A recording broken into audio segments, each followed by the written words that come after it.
Hi, and welcome to the RCN Rocket Chief. 30 years in the Royal Canadian Navy taught me that there's three ways to do things: the right way, the wrong way, and the Navy way. The Navy way is usually right, it just takes a lot longer and it's a lot harder than it needed to be. So when my son-in-law bought a couple of model rockets powered by clusters, I thought I'd get in on the action, but as always, I tackled it the Navy way, and I got it right eventually.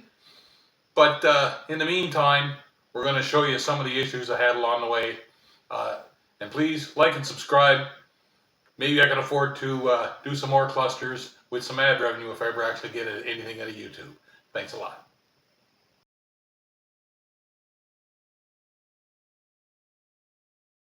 Five, four, three, two, one, launch.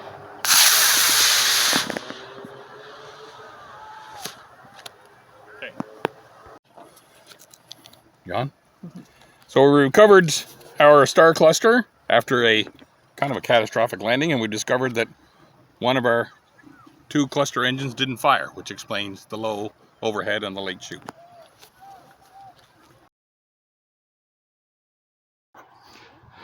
Four A10 3Ts as a cluster in the Bumblebee in 5, 4, 3, 2, 1, launch. And we didn't get a complete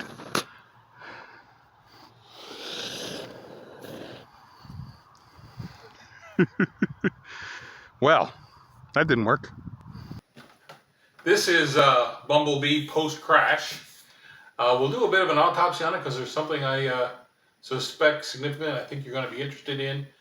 So we'll do a bit of an autopsy on it. As you can see, the shock cord burned right through, which is kind of suspicious in its own right. Parachute, little charred, nothing significant. And the engines show, of course, that 2 ignited and 2 didn't.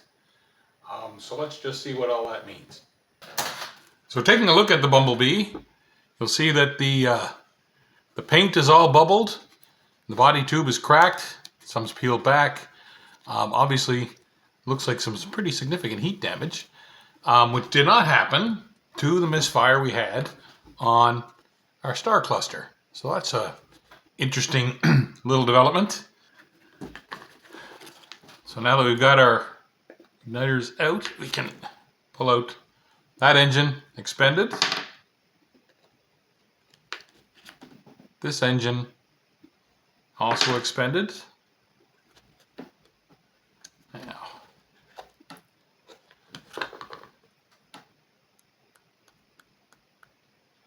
this engine does not appear to be expended.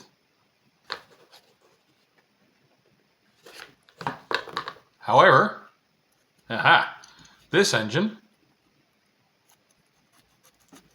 has been expended. Even though it shows the nozzle still in pristine condition, unlike, say, the one that was ignited properly. So what we have here is an engine that was ignited by the ejection charge of the 2 engines that did light correctly. And so when it burned up into the body tube, and we can see what kind of damage something like that can do on the inside. Imagine it's pretty significant.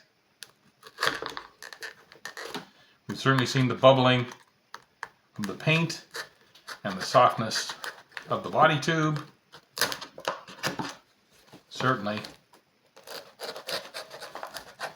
can feel it here when I'm cutting it, and you'll notice a significant amount of the interior structure of the body tube has been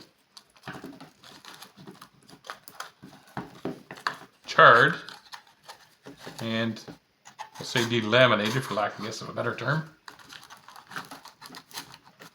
But this body tube is showing significant damage from the inside from the model rocket engine basically burning up inside the tube. So The answer, of course, to prevent that, something I didn't do, thought about it later, is when you put your engines into your cluster, you should always put a piece of recovery wadding there so that the ejection charge doesn't ignite them and you end up with an engine that burns from the top down, as this one did. And a little bit of brief testing off screen revealed that these guys, which I added as leads to my system so that it would be easier to launch the cluster. I just put that back in place to show you what it means. These guys were the problem, and although they look fine, they don't get a good clear connection, so I'm going to throw those in the garbage or the gash, and I'm going to get some new ones and make sure that they test correctly next time we go to launch. So there it is. Some interesting adventures with mini cluster engines. Thanks for watching.